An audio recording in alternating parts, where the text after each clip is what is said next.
Hello everybody, this is Toys R Us, and for this new figure unboxing and review, we're going to be looking at the Transformers Bumblebee Energon Igniters Optimus Prime figure. So what we're going to do with this video, we're going to unbox him live in a second, have a look at the entire contents of the packaging. We're then going to have a detailed look at him in both of his modes to help you decide how you want to display him. We're going to see how his gimmick works. I believe you attach this Energon Igniter and he then will speed off, a bit like a pull back and go car. I don't have any of the other figures, unfortunately, in this toy line open just yet, but we can see how he compares, I suppose, size-wise to today's core class figures. Now, there's a couple of reasons why I'm doing this figure, and again, I know it's quite late. This came out a good couple of years ago, but one is in the UK at the moment, these are heavily reduced. These are available for £4 in the game shop, literally called Game. Let's have a quick look at him there then. So funnily enough, as far as I'm aware, this is Optimus Prime's appearance, I suppose, in Age of Extinction rather than in the Bumblebee movie, but it looks good for a small figure, I suppose, aimed at a slightly younger audience. It does look really good. They've obviously gone with the Bumblebee packaging because they are saying that he was obviously a Bumblebee figure. We can see it's going to be 7 steps to transform him, and that is indeed the Energon Igniter gimmick that I was on about there. Now, the other reason for doing this is that this figure again has been slightly redecoed and repackaged, and it is going to be released as one of the new Rise of the Beasts figures, which of course is the new movie that, to be honest, isn't even out yet. So this, I suppose, is a sneak peek at them figures that, again, we will be receiving very soon. So as promised on this channel, because I got brought these a couple of weeks ago, for that reason I said we were going to review it. So let's take him out of the packaging. I'm not too fussed about keeping this packaging. We've got the instructions. No, that's just the safety thing.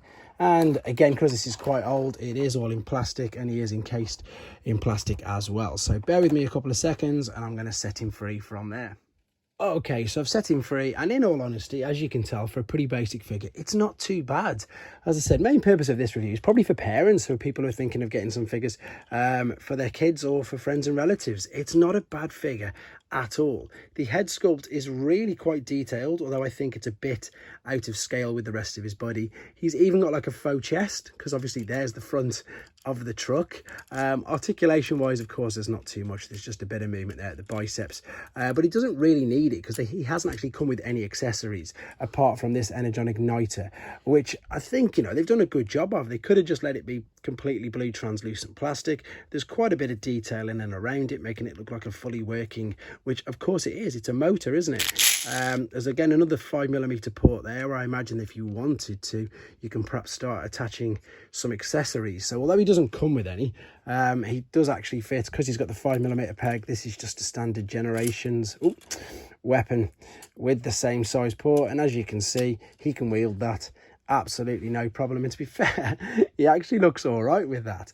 He doesn't look too bad at all. With regards to size comparison for I suppose today's sort of figures, that is a core class Optimus Prime, which you can see there. Let's just bring this down a little so you can see them a bit better.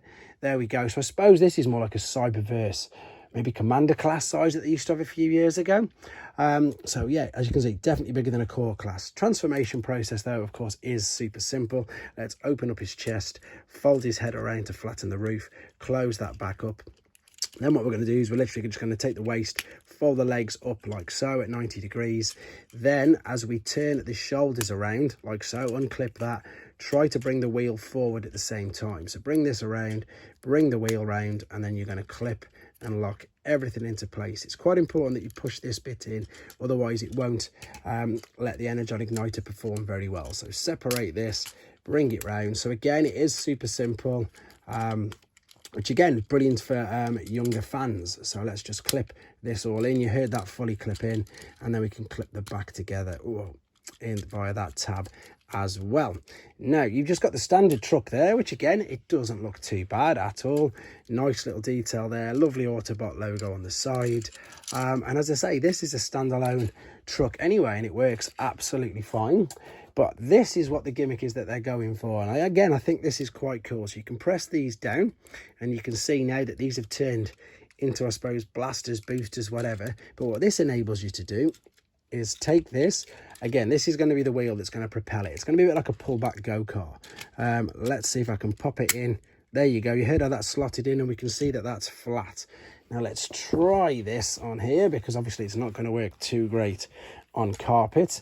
But if I press this down, he will shoot off. And if you've got it completely straight, see I had it on a bit of an angle there, if I straighten it up a bit more, it can really shoot off. I had a little go just to make sure I was doing it right in between the takes, and I really did get some good power and I suppose some good propulsion with it as it shot off. But I suppose, again, as a standalone little gimmick, it's not bad at all. I'm quite impressed with it, and as I've just mentioned, it is going to be on the shelves everywhere under the Rise of the Beast packaging, and if you live in the UK, it is heavily discounted at the moment anyway, and that's of course because it's a couple of years old. I was just thinking before I pack this away, I remember that there was the 5mm port is covered up. I was going to attempt to try and put a gun in it, but of course you can't even see it. So you could, if you wanted to use it maybe as a base.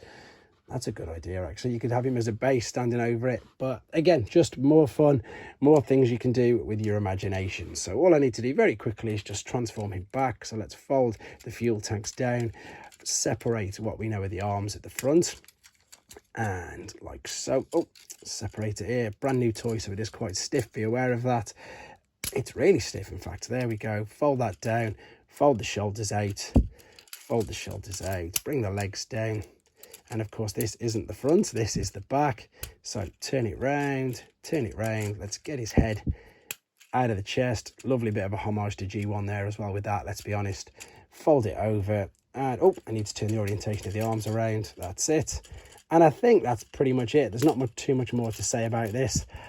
Just again, expect to see this guy in different colours, in pretty much the same packaging, but instead of it saying Bumblebee, it will be saying Rise of the Beasts, and expect to see them very soon. There you go. I hope you enjoyed looking at him. I hope it helped with your decisions. And again, indeed, you know, you might be wanting to buy these for a child or even an adult that you know this Christmas. So there you go, guys. Take care.